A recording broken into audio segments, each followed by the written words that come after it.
Getting approved for business funding is more than just having a good credit score and an LLC. In this video, I want to speak on something that's a bit more high level, but I promise I'm going to make it tactical for you, which is business credit approvals, more on back end data on things that you don't typically see people talking about on YouTube. Now, one of the reasons why we have this data is because this is literally what we do day in, day out with our clients, where it's not just, hey, let's get access to a simple business credit card today, but how can we continue to get access to capital later on at scale, predictably and sustainably?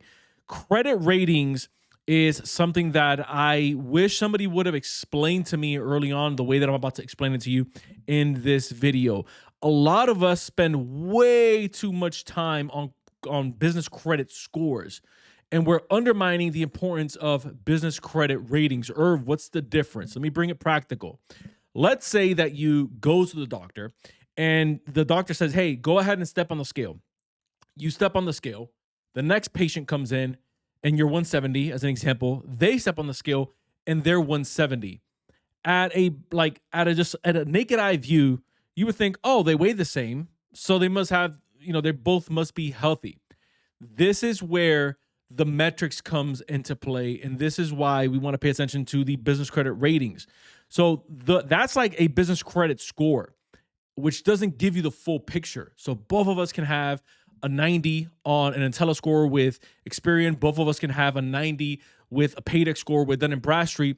But then we're missing the credit rating, which is the following. Now the doctor says, hey, let's take a look at some blood panels because we want to see where your cholesterol's at. We want to see where your testosterone's at. We want to see where, if you're pre-diabetic, we want to see where your blood sugars are at, like everything. That's what you would consider now health markers that they can then use to see how healthy is this person, because now we're actually taking a look at under the hood. So one person is maybe going to be pre-diabetic and the other person is going to maybe have the biomarkers of someone who is 25 years old, even though they're 45. Irv, why are we talking about health? Why are we talking about blood work? Like, why are we getting, a bit more morbid here? Like, what's this all about?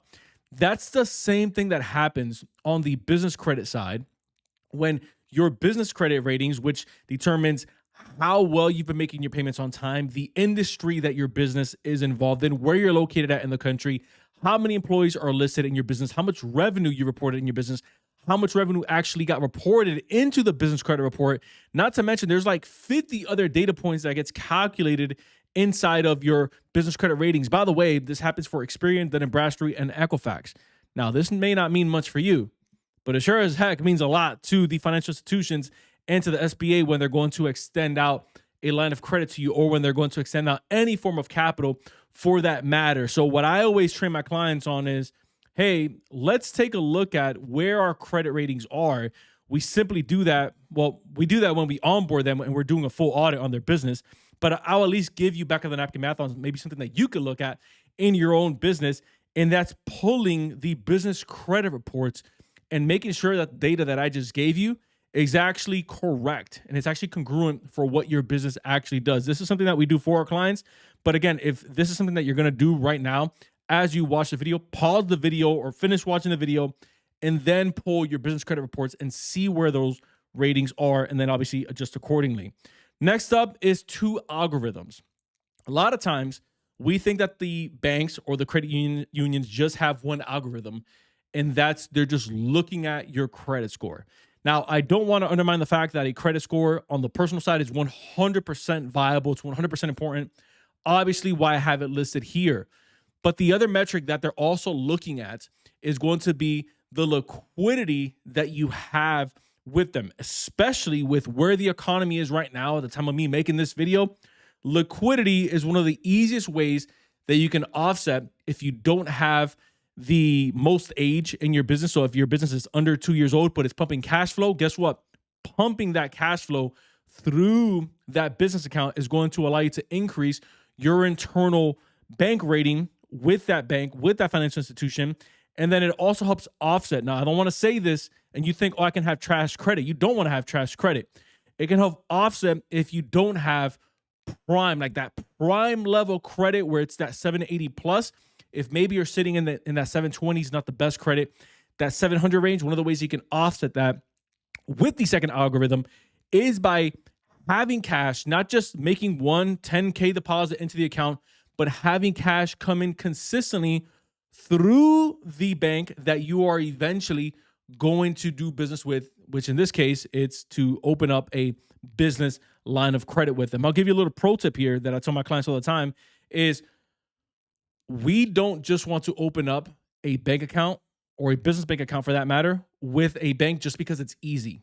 Just because something is easy and something is low hanging fruit doesn't necessarily mean you should do it. And so like a framework that I'll give you is you want to take a look at which financial institution am I going to have longevity with? Meaning, can I partner with this company and do multiple rounds of funding, not just one? Can I bring in another business, which is whenever we're funding multiple businesses, this is one of the things that we like to look at. Can I bring another LLC or another corporation here, or am I going to be capped at 100K?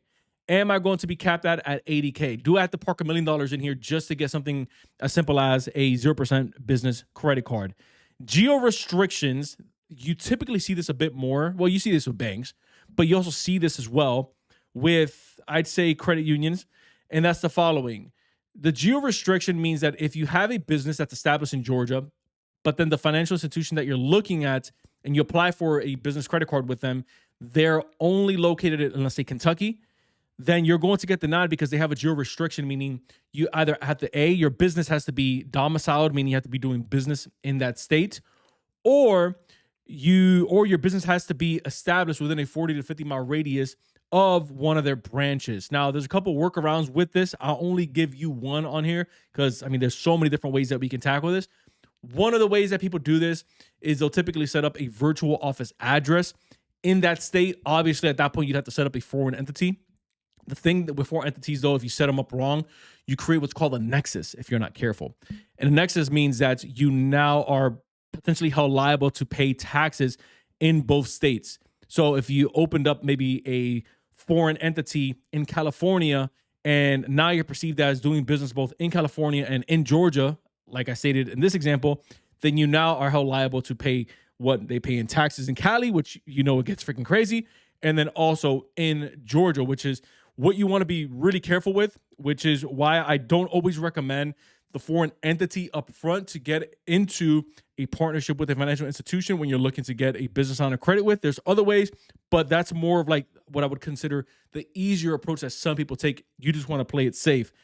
Lastly, is your lending appetite, or I should say the bank's lending appetite. There's three main things that go into a lending appetite. This means that it's going to be their willingness of wanting to do business with your industry or with your line of work. Number one, it's going to be the industry. Is your industry inside of their category of companies that they've already been funding? That's the first thing. Second is how many products do they have available for your industry or for your line of work? And then number three is how easy is it for you to establish a partnership with them? Are they going to have you jumping through a ton of hoops? Something that I would want to know. Do I just have to open an account with them, deposit some funds, and then connect my merchant and start having cash flow running through it? Or are they going to ask me for my P&Ls? Are they going to ask me for my bank statements with my other bank? Are they going to ask me for my tax returns? Do they want to pull my tax transcripts? If you are in an industry that a financial institution like a credit union or a bank doesn't necessarily want to partner with, they'll start to want to repel you. One of the things that they'll do to want to repel you is they'll start having you jump through a ton of hoops. Hey, give us this. Hey, give us that. Hey, you missed this part here. Versus they'll, like, when a financial institution wants your business, like they want to date you, they want to get to know you, they'll make it easier for you. They'll say, hey, you know, that's cool. If you don't have this paperwork, that's fine. At least bring in what you have and we'll kind of play, we'll play by ear and we'll see how we can get you in here. Versus you'll know you're getting repelled, which kind of like feels like you're getting rejected. That's when you know, hey, maybe I should take my business elsewhere. Quite literally, maybe I should take my business elsewhere. And this is one of the things that I constantly preach on to my clients on. It doesn't matter how well your business is structured. It doesn't matter where your credit is. If you're dealing with a financial institution that doesn't want to partner with you or doesn't see the vision in your business, then you're not going to get approved for any type of business capital. In fact, I actually did a full training breaking down the 3 different funding options that you could take advantage of in this current market whether you are a brand new business or if you are an existing business. And you can watch that video right here.